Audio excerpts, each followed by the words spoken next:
예배 참석하신 모든 분들 사랑하고 축복합니다. 식사 많이 하셨나요? 저 오늘 좀 많이 먹었더니 지금 되게 졸려는데요. 식곤증 왔어요. 네, 지금 이 시간 예수의 길을 찬양하기 원합니다. 이제 찬양을 듣다 보니까 가사가 너무 좋아서 했는데 약간 좀 어렵기는 한데요. 그래도 가사를 생각하시면서 찬양했으면 좋겠습니다. 찬양하시겠습니다. 안개 속에서 주님을 보내 아무도 없을 것 같던 그곳에서 손 내밀어서 나를 부르네 길 곳으로 전하던 그곳에서 주 말씀하시네 내 손 잡으라고 내가 곧 길이요 진리 생명이니 나 그 길을 보내 주의 길하시는 곳 다른 길로 돌아서지 않으리 예수의 길 그 좁은 길 나는 걷네 주 손 잡고 그 무엇도 두렵지 않네 주님 주신 약속 내게 있으니 세상의 길 그 험한 길 승리하는 성령으로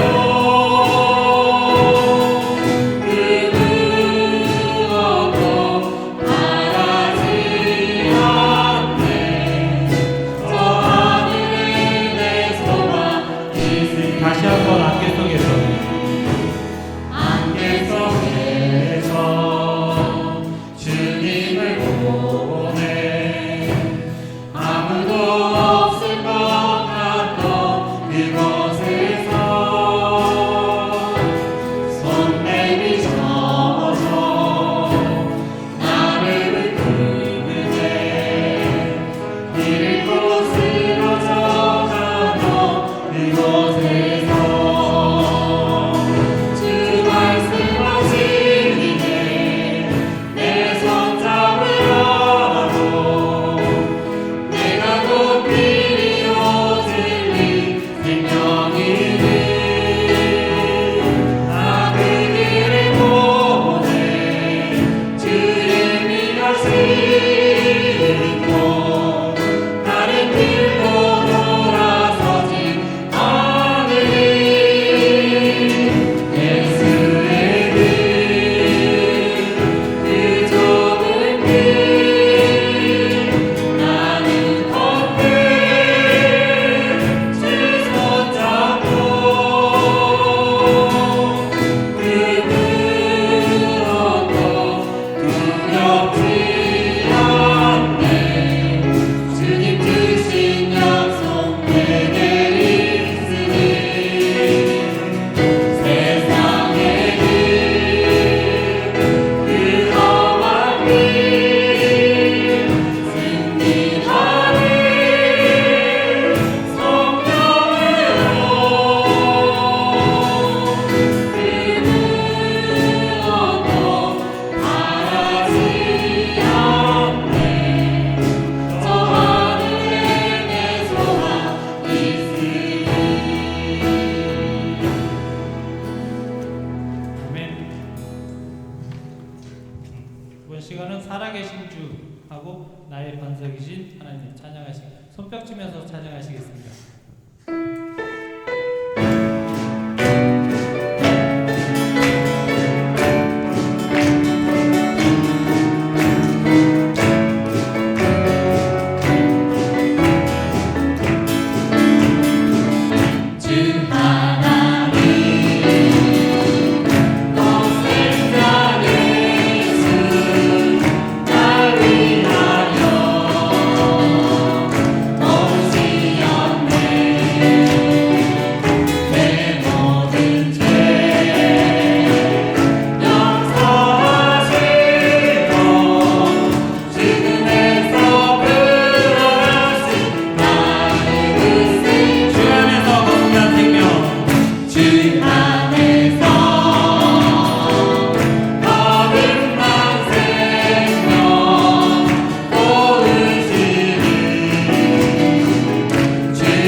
우리의 교회의 표어가 오늘의 삶 하나님 아버지의 뜻대로입니다.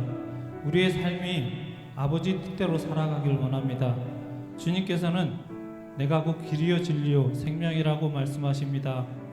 우리의 생명이신 주님의 길이 좁고 험난한 길이라고 해도 주저하지 말고 담대히 나아가는 우리 삶이 되어지길 바라는 마음으로 간절히 기도하기 바랍니다.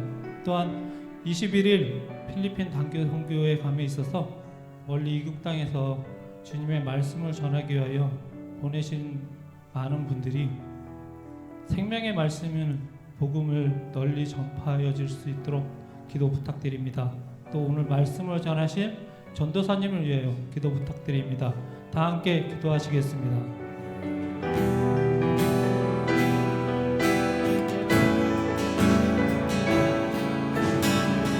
하나님 말씀에 그 영원한 자,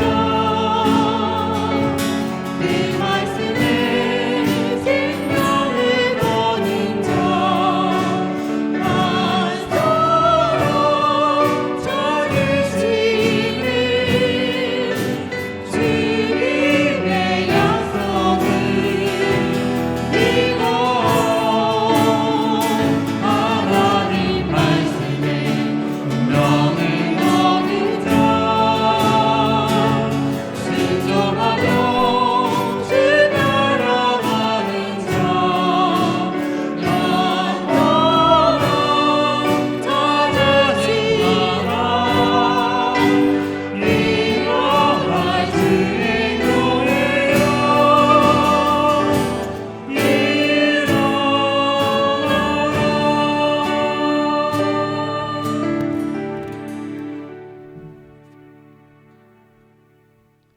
사랑과 은혜가 충만하신 하나님 아버지, 오늘도 저희를 사랑으로 인도하시고 오후 찬양 예배의 자리로 불러주심에 감사를 드립니다. 이 시간 주님 앞에 우리 마음과 정성을 다하여 찬양하고 예배드리오니 우리의 예배를 기쁘게 받아 주시옵소서. 거룩하신 하나님, 지난 한 해 동안도 여러 가지 어려움과 시험 속에서도 저희를 지켜주시고 믿음의 길로 인도하여 주신 은혜를 기억하며 감사를 드립니다. 저희들 지난 모든 삶을 되돌아보면 참으로 막막할 때도 있었고 삶의 염려와 걱정으로 어렵고 공고함 속에 힘겨운 삶을 살아갈 때가 많았음을 고백합니다. 하지만 그러한 우리의 삶이 주님께 드리는 찬양이 되게 하시고 우리의 삶과 행동이 주님을 높이는 예배가 되게 하시옵소서. 주님은 우리의 힘과 노래가 되시며 우리의 구원이 되신다는 시편 말씀처럼 우리가 세상의 어려움과 두려움 속에서도 낙심하지 않게 하시고 주님께서 주시는 힘과 소망을 의지하게 하시고 우리의 삶이 힘들고 지칠 때에도 주님을 찬양하는 기쁨을 잃지 않게 하시오며 주님께서 주시는 평안 가운데 생활하게 하시옵소서.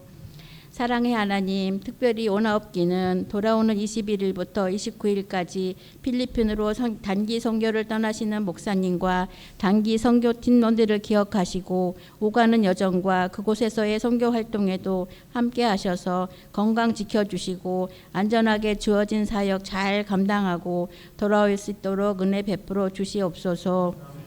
우리 소망교회를 사랑하시는 하나님, 이곳에 모인 성도님들을 기억하시고 주님의 은혜와 평강을 허락하여 주셔서 각자의 삶 속에서 주님을 더욱 깊이 만나고 경험하게 하시고 이 예배를 통하여 우리의 영혼이 회복되며 주님과 더욱 가까워지는 복된 시간이 되게 하시옵소서. 말씀을 전하시는 전도사님께도 성령의 충만함을 허락하시어 선포되는 말씀이 우리의 심령을 새롭게 하고 믿음을 더욱 굳건하게 하는 능력이 되게 하셔서 그 말씀이 우리 삶의 등불이 되어 우리의 발걸음을 인도하는 지혜가 되게 하시어 삶 가운데 승리하는 믿음의 자녀들이 될 수 있도록 동행하여 주시옵소서. 2026년 한 해도 소망교회 모든 성도님들이 주님과 동행함으로 승리하는 한 해가 되어지길 간절히 소망하오며 사랑 많으신 예수님의 이름으로 기도합니다. 아멘.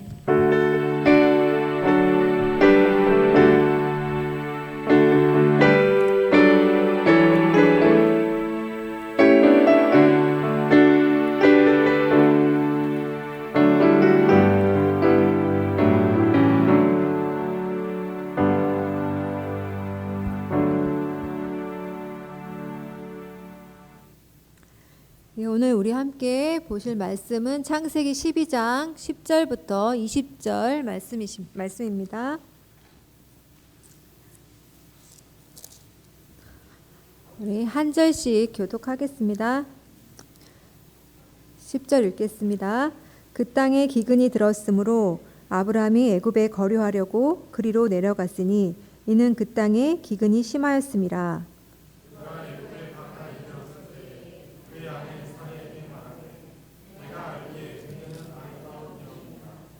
애굽 사람이 그대를 볼 때에 이르기를 이는 그의 아내라 하여 나는 죽이고 그대는 살리리니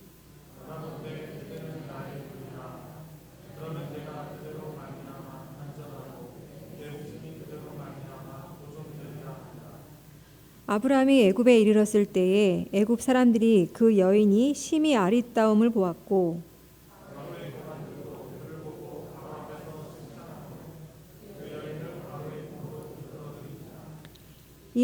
이에 바로가 그로 말미암아 아브라함을 후대함으로 아브라함이 양과 소와 노비와 암수 나귀와 낙타를 얻었더라.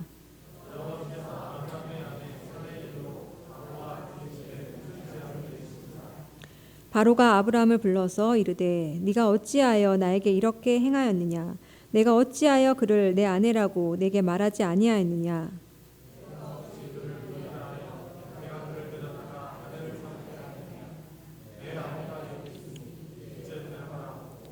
함께 읽겠습니다. 바로가 사람들에게 그의 일을 명하매 그들이 그와 함께 그의 아내와 그의 모든 소유를 보내었더라. 아멘. 오늘 본문 말씀은 제목은 위기를 기회로라는 말씀으로 함께 은혜를 나눠보려고 합니다. 성도 여러분, 우리는 때로 믿음 생활을 하는 우리 성도들이 성도들한테 어느 순간 번쩍이는 아이디어가 있거나 또 뭐 그럴듯한 생각이 떠오른다고 해서 그것이 다 하나님의 인도하심이 아니라는 것, 또 그것이 다 믿음이 아닐 수 있다라는 것 우리는 다 생각하고 있을 줄 압니다. 그런데 우리가 본능적으로 위기 앞에서 이런 위기를 만나다 보면 이 위기를 어떻게 벗어날까, 이 상황을 어떻게 벗어날까 고민하다가 하나님의 약속이 아닌 우리의 생각, 우리의 판단을 쫓아서 선택하기가 쉽습니다. 우리 그럴 때 인간의 생각에 속지 않았으면 좋겠습니다. 오늘 본문에는 인간의 생각에 속아 위기에 속아 믿음이 아니라 자신의 번뜩이는 아이디어를 쫓아간 아브라함 이야기가 등장합니다. 아브라함은 믿음의 길을 시작했지만 기근 앞에서 믿음이 아닌 인간적인 판단을 선택하죠. 우리는 이 사건을 통해서 믿음의 사람이 위기 앞에서 어떻게 반응해야 되는지 이것들을 한번 생각해 보고자 합니다. 그래서 첫 번째로 우리가 생각해 봐야 될 것은 믿음의 사람도 기근을 만날 수 있다라는 것입니다. 아브라함은 불순종했기 때문에 기근을 만난 것이 아니었죠.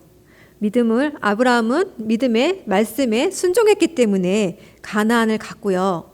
또 말씀을 따라 가보니까 기다리는 것이 복이 아니고 형통이 아니고 기근이라는 현실에 부딪히고 있던 겁니다. 우리는 보통 그렇게 생각하죠. 말씀을 순종하면 항상 형통할 거라는 기대를 하게 됩니다. 이거는 보통 믿지 않는 사람들만 그렇게 생각하는 것이 아니라 믿는 사람들도 때로는 내가 이렇게 교회에서 열심히 하나님 말씀에 순종하고 이렇게 봉사 많이 하는데 하나님이 내 앞길을 형통하게 하실 거라는 그런 기대를 하곤 합니다. 세상 사람들은 말할 것도 없죠. 우리가 조금만 교회 다니는 사람이 위기를 당하면 아니 예수님 믿는 사람이 하나님 믿는 사람이 왜 이렇게 어려움을 당하고 고난을 당하고 자식이 왜 아프고 우리는 왜 병이 들고 왜 형통하지 않냐라고 말을 합니다. 그런데 우리도 마찬가지죠. 우리 속에서는 입술을 꺼내지 않았을 뿐이지 속에서는 은근히 기대합니다. 내가 이렇게 순종했으니까 하나님이 나한테 복 주시겠지라는 생각을 적지 않게 하고 있는 것 같습니다. 그러나 성경은 그렇게 말하고 있지 않죠. 성경은 아브라함한테도 기근이 있었음을 보여줍니다. 그리고 이삭에게도 또 야곱에게도 기근이 있었죠. 우리 요즘 출애굽기 읽고 있잖아요. 출애굽기에 보면 모세 이야기 나오죠. 출애굽한 모세 이야기. 모세는 어떻습니까? 모세는 하나님께서 그 애굽으로 돌아가서 민족들을 해방시키라고 보냅니다. 모세가 가고 싶지 않았습니다. 모세는 가고 싶지 않았지만 하나님이 시키시니까 순종해서 또 갑니다. 그것도 혼자 갈 자신이 없다고 하니까 형도 붙여주시고 또 그에게 놀라운 능력도 주시면서 모세를 애굽에 보내죠. 그렇게 하나님 말씀에 순종해서 간 모세도 그곳에서 어떻습니까? 바로의 마음이 완악해져서 아무리 그렇게 기적을 보여줘도 돌려보내지 않습니다. 그럴 때 모세의 마음이 어떻겠어요? 내가 하나님 말씀에 순종해서 따라왔는데, 순종해서 이렇게 왔는데 왜 아브라함 마음을 이렇게 만드시는 거야? 라고 생각하지 않았을까요? 성경에는 모세에게 이 출애굽기를 보면 그 바로의 마음이 완악하게 된 게 바로가 완악해서라기보다 하나님이 바로의 마음을 완악하게 만들었다고 기록이 곳곳에 있습니다.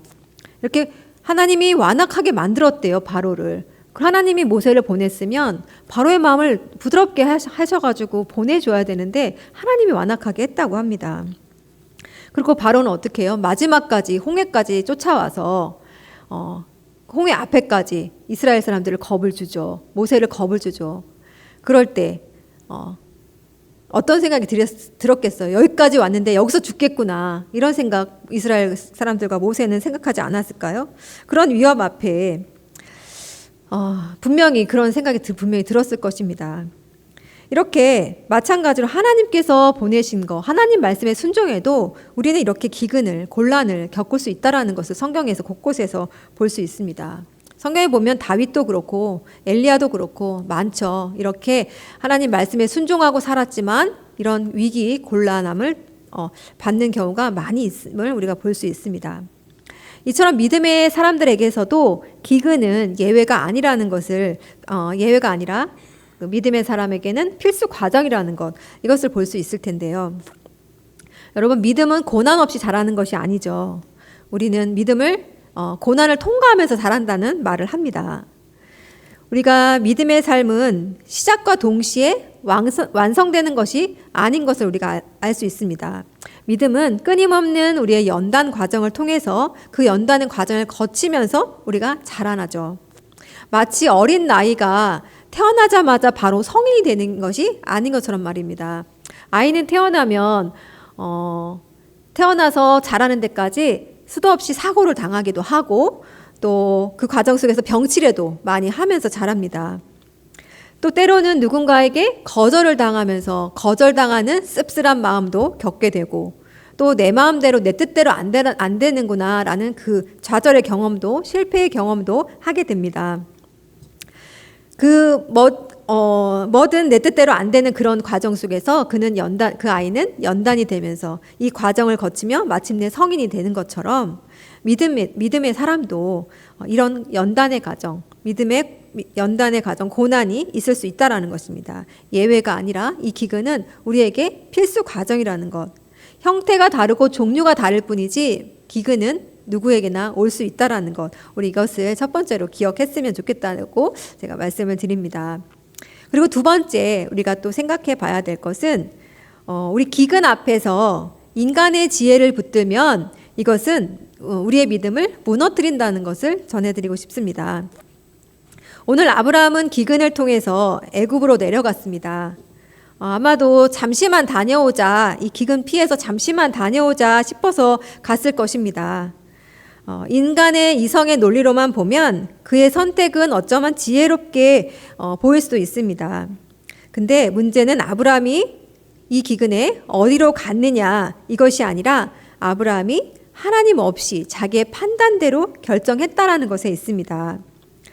아브라함은 갈대아 우르에서 믿음의 길을 따라 출발을 했고 하란에 도착하여서 비록 아버지 데라는 그곳에서 죽고 가나안은 아브라함과 그 다른 식구들만 가나안에 가긴 했죠. 그런데 이렇게 약속의 땅 가나안을 와 보니까 그를 기다리는 것은 아까 말씀드렸듯이 아브라함이 살던 그 땅과 달리 광활한 농지, 끝없는 풀밭이 있는 곳이 아니라 그것과는 비교조차 안 되는 기근이 있고요. 또 이미 원주민들이 살고 있어요. 도시국가, 가나안 도시국가에 이미 원주민들이 살고 있다 보니까 아브라함이 발붙이고 살만한 곳이 없었어요. 텃세도 너무 심했고, 그래서 아브라함은 이곳을 그들을 피해 점점점 남방으로 내려가게 되죠. 처음에 세겜으로 갔을 때, 그리고 세겜에서 좀 정착을 하고 살려고 예배 드리고 하나님께 제사 드리면서 살아보고자 했지만 거기서도 밀려 또 베델 동쪽으로 밀려납니다. 거기서도 또 예배를 드리죠. 하나님께 제사 드리면서 아브라함을 아마 잘 지내보려고 했을 것입니다. 그러나 원주민들의 텃세는 또 그 기근은 아브라함을 결국 또 남방으로 옮겨지게 합니다. 하나님을 신뢰하면서 가는 곳곳마다 예배를 드렸던 아브라함인데도 불구하고 가나안에서는 그 현실은 녹록지가 않았습니다. 계속 밀려 결국 네게브 지방까지 오게 된 것이죠. 그런데 거기서는 더 극심한 기근이 있었다고 합니다. 평소에 네게브라는 이 땅은요, 거의 사막과 같다고 합니다. 그러다 보니까 이 비가 오지 않으면 가뭄이 들면은 이 네게브 땅은 그나마 있던 풀들, 꽃들도 다 말라 죽는다고 했답니다. 실제 이 고고학적, 지질학적 증거들을 보면 아브라함이 살던 시기에 그 시기로 추정되는 그 300년을 주기로 어마어마한 기근이 발생했었다고 합니다. 가뭄이 발생했다고 하네요. 그래서 여기서 생각해 볼 것은 우리가 이렇게 기근을 따라서 아브라함이 이렇게 애굽으로 이주하려고 했었던 것, 이것을 생각해 볼 때 애굽으로 내려가는 순간 아브라함에겐 잃어버렸던 것이 있었습니다. 아브라함이 잃어버린 것은 일단은 자기 생각과 판단에 의지하다 보니까 하나님의 말씀을 잃어버렸습니다. 하나님의 말씀을 잃어버리고 나니까 그들은 믿음을 잃어버렸습니다. 말씀을 잃어버리니까 또 믿음을 잃어버리고, 하나님 말씀을 잃어버리니까 말씀을 잃어버리니까 믿음을 잃어버리고, 믿음을 잃어버리니까 그동안 예배드렸던, 그동안 제사 지냈던 것도 다 잊어버립니다. 예배까지 잃어버리고 말았죠. 그리고 그 잃어버린 그 자리, 그 빈자리에는 뭐가 오겠습니까?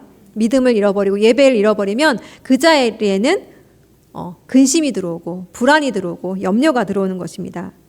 그리고 내가 아직 일어나지 않은 것들에 대한 상상까지 들어옵니다. 그래서 그 상상, 그 믿음을 잃어버리자 그에게는 불안함이 찾아오자 그에게 그 자리를 차지하고 있는 그 두려움 때문에 결국 그는 거짓말을 하죠. 그 무슨 거짓말인지 아시죠? 아내를 살해를 내 누이라고, 누이라는 게 거짓은 아니었지만 지금 현재는 내 아내인데도 불구하고 거짓말로 살해가 누이라고 바로에게 거짓말을 하죠. 여러분, 하나님이 없는, 하나님이 빠진 내 판단, 내 판단은, 하나님 없는 이 지혜는요, 이 위기를, 고난을 피하는 길이 아니라 오히려 문제를 더 키우는 일이 되는 것입니다. 여러분, 가나안은요, 그 비에 의존하면서 살아가는 땅이었다고 합니다. 지형적으로, 위치상으로 볼 때 강이나 수로 같은 것이 없어서 비가 내리지 않으면 농사와 목축에 큰 어려움을 겪습니다. 그래서 생존의 위협까지 겪게 되죠. 가나안은 적과 꿀이 흐르는 땅이라고 우리가 보통 알고 있지만 실제로는 하나님께서 이른 비와 늦은 비를 주시지 않으면 가나안은 결코 살 수 있는 풍족한 그런 땅이 아닙니다. 반면 애굽, 이집트는 어떻습니까? 나일강 줄기를 따라 위치해 있죠. 이집트는 특히나 이집트 삼각주 그 주변으로는요 땅이 너무너무 풍요하다고 합니다. 왜냐하면 나일강 따라서 물이 흘러가면서 거기에는 홍수가 나거나 이러면 그 물이 넘쳐서 그 주변까지도 풍족하게 그 물이 메소포타미아 이쪽 티그리스강, 유프라데스강 그쪽은 홍수가 나면 이렇게 범람해서 모든 것이 막 농사고 뭐고 다 휩쓸어 버린대요. 그러나 나일강 이쪽은 우리 주기적으로 예측할 수 있는 홍수가 있다고 합니다. 그렇다 보니까 이 홍수 때 물이 범람하면 그 주변 지역까지 농사에 목축에 굉장히 도움을 많이 받는다고 합니다. 그러다 보니 그 아브라함뿐만이 아니라 그 주변 다른 소수 민족들도 이게 가뭄이 오거나 기근이 있을 때는 애굽으로 이렇게 이주해 오는 게 일반화되어 있었다고 합니다.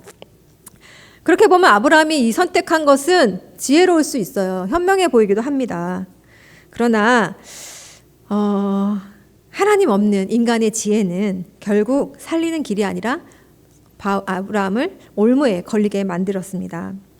아브라함의 거짓말이 어떤 결과를 낳았습니까? 아내인 사레를 바로에게 빼앗기죠.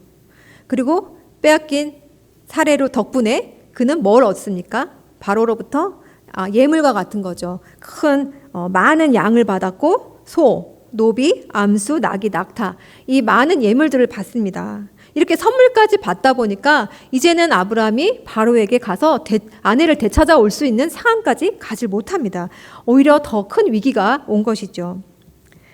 이제 아브라함의 거짓말이 그러면 어디까지 영향을 주었을까 한번 생각을 해보려고 합니다. 여기서 우리가 세 번째 생각해 봐야 될 것은 이 믿음의 사람 한 사람의 불신앙이 주변에 어떤 결과를, 어떤 영향력을 주었는지 이런 것을 생각해 보려고 합니다. 결과가 어땠습니까? 이 믿음의 사람의 불신앙 때문에 다른 사람이 피해를 보게 됩니다. 누군가가 다친다는 거죠. 우리 17절을 보시면 바로 이야기가 나와요. 이 상황에 바로는 아무것도 모르는 상황에 이 큰 재앙을 맞습니다. 하나님이 하나님이 큰 재앙을 주시잖아요. 바로와 애굽 땅에. 그럴 때 애굽 온 나라가 고통을 받습니다. 바로가 고통을 받습니다. 바로 입장에서 충분히 억울했을 것입니다. 그래서 바로는 아브라함을 부르죠. 불러서 3번이나 묻습니다. 네가 어찌하여 나한테 이렇게까지 했느냐? 네가 어찌하여 3번이나 바로는 아브라함을 책망합니다. 바로가 아무 죄가 없다고 할 수는 없겠죠. 그렇지만 아브라함의 거짓말로만 봤을 때는 바로는 분명히 억울한 것입니다. 하지만 오늘도 하나님의 사람이 이 믿음의 자리를 떠났을 때, 믿음에 없는 것을 선택했을 때 아무 죄 없는 바로와 애굽이 그 상처들을 고스란히 받고 있다라는 것을 우리는 볼 수 있습니다. 이렇듯 우리 믿음의 성도들이 그 믿음을 잃고 믿음의 자리를 떠났을 땐 우리 가정이 흔들릴 수 있고요. 또 주변에 고통을 주고 상처를 줄 수 있다는 것입니다. 그렇다면 교회는 어떨까요? 교회가 교회의 자리에 있지 못하고 교회답지 못하고 교회가 믿음의 자리에 서 있지 않다면 이것은 세상이 고통을 받습니다. 사회가 고통을 받고요. 그리고 교회가 세상의 골칫덩어리, 걱정거리로 되어버리고 말겠죠. 요나의 불순종 생각하시죠? 요나는 하나님께서 니느웨로 가라고 분명히 말씀하셨습니다. 그러나 요나는 다시스로 가는 배를 타죠. 그랬을 때 어떤 일이 일어납니까? 그 배에, 그 바다에 큰 풍랑이 일어납니다. 요나의 잘못이지만, 요나의 불순종이지만 요나가 있어야 될 자리를 안 가고 다른 곳을 선택했을 때 그 풍랑은 온전히 다시스 배에 타고 있는 선원들과 승객들에게 돌아갔습니다. 승객들은 두려워 떨었고 고통스러웠습니다. 그리고 이 고통스러운 마음으로 끝나는 것이 아니죠. 그들은 배를 가볍게 하기 위해서 배에 있던 짐들을 다 바다에 던지면서 배를 가볍게 한다고 재산상 손해까지 입힌 것입니다. 결국 죄 없는 사람들이 이 믿음의 사람 한 사람의 불순종으로 인해서 고통을 겪는다는 것, 이것을 우리가 볼 수 있습니다. 믿음의 사람의 불순종은 한 사람의 죄로, 한 사람의 피해로 끝나는 것이 아닙니다. 이것은 주변에 분명한 영향을 끼칩니다. 그러므로 우리 성도 여러분, 성도가 해야 할 선택은 늘 이 위기 앞에서나 모든 판단을 하는 기준 앞에서 하나님의 뜻을 물어야 합니다. 그리고 하나님의 약속을 붙들고 또 신중하게 결정해야 합니다. 한 사람의 문제가 아니라 이것은 교회 전체의 공동체의 손해로, 공동체의 상처로 일어날 수 있기 때문이죠. 또 아브라함의 실패, 아브라함의 이 잠깐의 실수가 더 나아가 비참한 결과를 가져오기도 했는데요. 바로 하갈과 이스마엘 이야기입니다. 사레가 바로의 아내가 되어서 바로는 사레에게 몸종을 하나, 하녀를 하나 붙여줬습니다. 그리고 아브라함의 거짓말이 들통나고 하나님의 책망을 받은 바로는 아브라함과 사레를 다시 돌려보낼 때 많은 재물들도 갔지만 노비들도 그때 함께 따라갔다고 합니다. 그때 따라갔을 때 하갈은 사레의 몸종이었죠. 아브라함의 불순종으로 인해서 이 사레의 몸종으로 갔던 하갈이 어떻게 됩니까? 하갈을 통해 누가 태어납니까? 이스마엘이 태어납니다. 이렇게 아브라함 한 사람의 불순종이 사레의 몸종 하갈을 데려오게 하고 하갈을 통해서 이스마엘을 태어나는 엄청난 사건이 이어지게 된 것이죠. 그렇다면 이제 마지막으로 우리 믿음의 사람이 생각해야 될 것이 무엇인지 한번 나눠보겠습니다. 하나님께서는 아브라함의 이 불순종에도 불구하고요, 그 언약, 하나님의 약속하신 그 언약에는 반드시 신실하신 분이시라는 것, 우리가 이것을 한번 생각해 봐야 할 겁니다. 오늘 본문에는 나오지 않았어요. 그렇지만 우리가 그 상황을 한번 상상해 보면 아브라함이 사레를 바로에게 빼앗기고 나서 아브라함의 마음이 어땠을까요? 다시 데리고 오고 싶은 마음이, 후회하는 마음이 안 생겼을까요? 바로에게 사실대로 고하고 다시 내 아내 돌려주세요라고 말하고 싶지 않았을까요? 어쩔 수 없는, 자기 스스로 어떻게 할 수 없는 이 상황에 아브라함이 하나님께 용서를 구하고 구원해 달라고, 우리 민족을 구원해주고 우리의 약속을 회복시켜 달라고 구하지 않았을까요? 바로에게 직접 가서 용기 내서 제가 거짓말을 했습니다, 당당하게 할 자신은 없었더라도 뒤에서라도 하나님께 분명히 구원을 요청을 했을 것입니다. 용서를 구했을 것입니다. 그리고 이제 드디어 신실하신 하나님, 약속의 신실하신 하나님께서는 아브라함의 이 한계 속에서, 그 위기 앞에서 직접적으로 개입하기 시작하십니다. 이 위기를 만든 장본인은 아브라함입니다. 그렇지만 하나님은 아브라함의 이 위기를 만든 장본인 아브라함에도 불구하고 약속 때문에, 아브라함과 했던 그 약속 때문에 그가 당한 위기를 그냥 가만히 보고 계시지 않습니다. 그래서 감사하게도 하나님께서 이렇게 아브라함의 이 사건에 개입하시면서 이 사건이 약속의 말씀이 실패로 돌아가지 않은 것이죠. 아브라함은 하나님을 애굽으로 가는 동안 하나님을 잠시 잊었을 수 있어요. 하나님의 말씀도 잊었을 수 있어요. 그러나 하나님께서는 아브라함을 절대로 잊지 않으셨고 그하고 맺은 언약도 버리지 않으셨습니다. 그래서 하나님은 바로를 치시죠.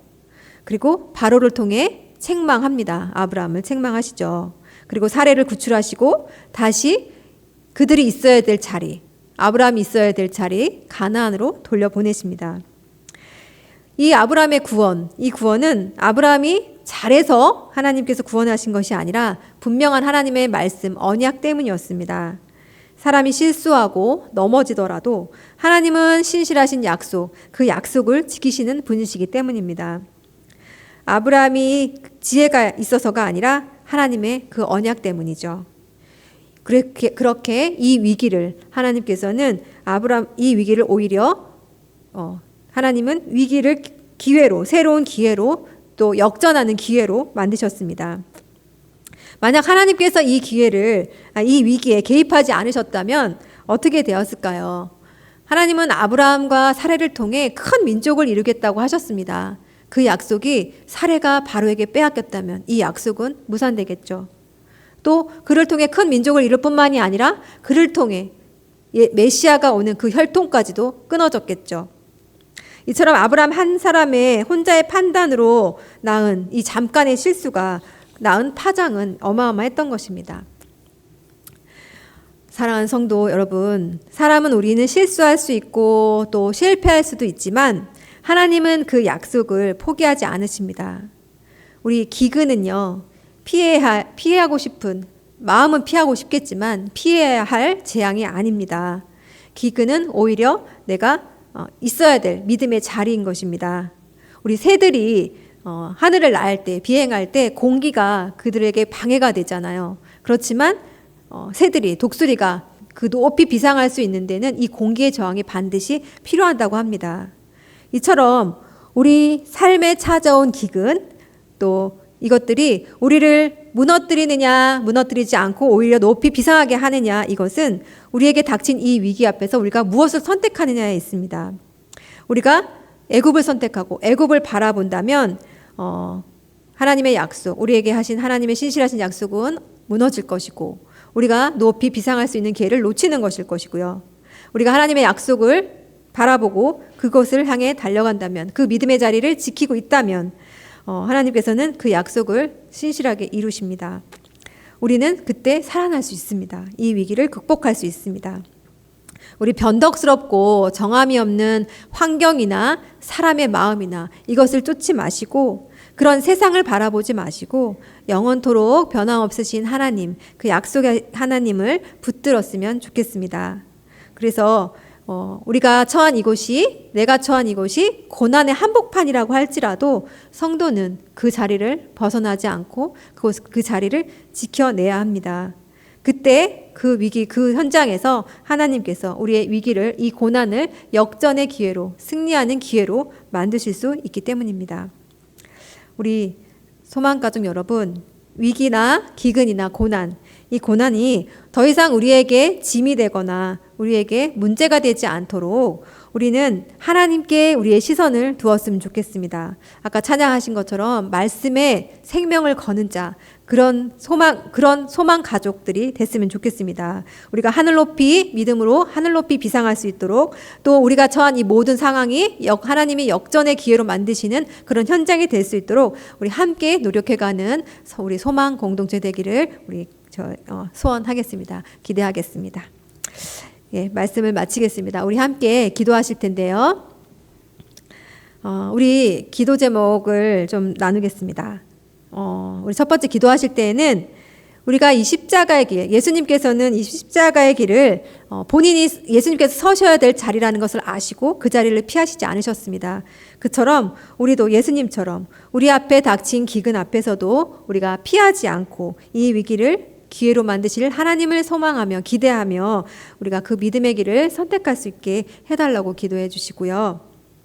또 애국과 같이 우리 눈에 보이는 화려한 그 길을 선택하는 것보다 우리가 성공을 꿈꾸는 것보다 이 세상 속에 살면서 하나님께서 빛이 되라 소금이 되라 말씀하신 그 말씀대로 하나님 앞에서 우리가 신실한 성도 되기를 우리가 소망하시면서 이 두 가지 기도했으면 좋겠습니다. 우리 함께 기도하겠습니다. 하나님 아버지, 우리를 통하여서 기대하시는 하나님 아버지, 우리가 살면서 기근을 만날 수밖에 없고 이 기근은 우리의 믿음의 여정 속에서 반드시 통과해야 될 과정인 것을 우리가 생각해봤습니다. 그러나 이 기근을 피하기 위해서 우리의 생각과 우리의 판단으로 우리의 마음으로 이것을 결정한 것이 아니라 하나님의 말씀을 기준 삼고 하나님의 말씀을 우리의 생명을 걸고 하나님 뜻에 따라 순종해가며 이 고난 앞에서 이 위기 앞에서 하나님께서 행하시는 그 놀라운 기적을 경험해보기를 간절히 소망합니다.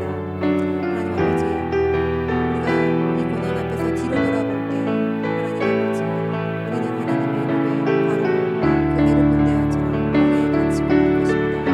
하나님 아브라함 한 사람의 그 순종이 많은 파장을 가지고 올 수 있었습니다.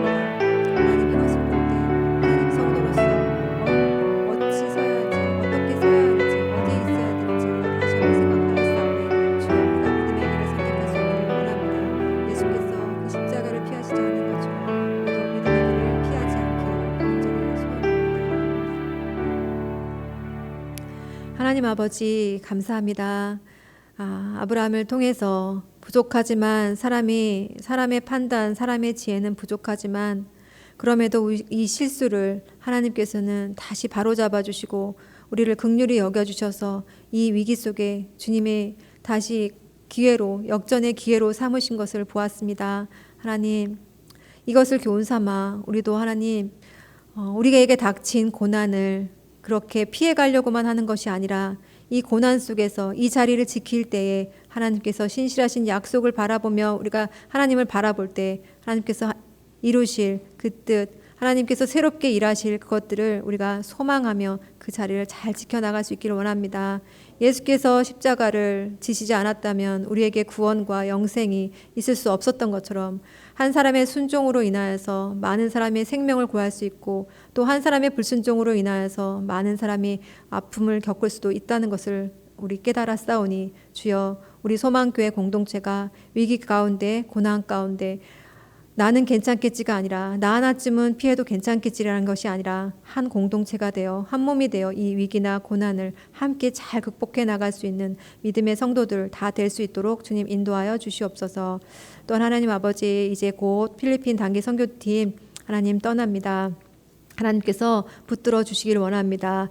가는 곳곳이 쉽지 않은 곳일 수 있고 또 어려운 곳, 밤을 새야 하는 곳도 있고 어렵게 가는 그 길 안에서 고난이 있을 수 있고 고통이 있을 수 있고 힘들고 기근, 우리에게 찾아오는 믿음의 기근이 있을 수도 있겠지만 하나님 그 속에서 우리가 도망치는 것이 아니라 이 기근 앞에 마주 서며 하나님께서 행하실 일들을 소망하며 기대하며 그 약속의 말씀을 붙잡고 갈 때 하나님께서 그 땅을 복음의 땅으로 예수 그리스도의 핏값으로 사신 그 땅이 될 수 있도록 하나님 인도하여 주시옵소서. 가는 걸음마다 주님께서 함께 하시기를 원합니다.